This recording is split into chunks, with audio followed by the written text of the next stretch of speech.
Ես կարծում եմ, որ ակնհայտ է, որ այս փուլում երկու երկրներում էլ թե տնտեսական, թե ռազմական առումով, թե քաղաքական առումով կան խնդիրներ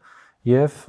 ակնհայտ է, որ երկու երկրներն էլ պատրաստ չէին այսքան երկար տևական պատերազմական գործողությունների,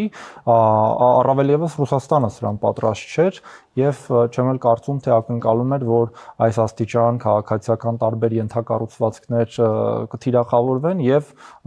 ռուսաստանցիները, ռուս բնակիչները կզգան դա։ Եվ հիմա մենք այն ժամանակահատվածում ենք ի տարբերություն պատերազմի մեկնարկի առաջին, երկրորդ տարիների, երբ դա այդքան էլ տեսանելի չէր։ Ես երևի պատերազմի սկզբից առ այս պահը անդադ ընկերներիս հետ տարբեր շփման մեջ եմ եւ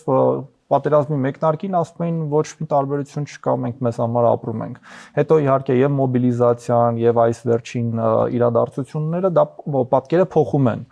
Բնականաբար քաղաքական լարումները, ներքաղաքական լարումները կարող են իրենց ազդեցությունն ունենալ բանակցային գործընթացի վրա, բայց կարող ենք ասել, որ քաղաքական ղեկավարությունը եւ Ուկրաինայի եւ Ռուսաստանի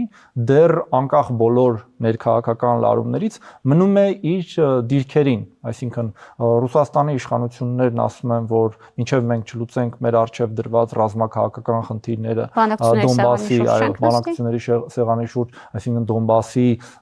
ամբողջական գրավում եւ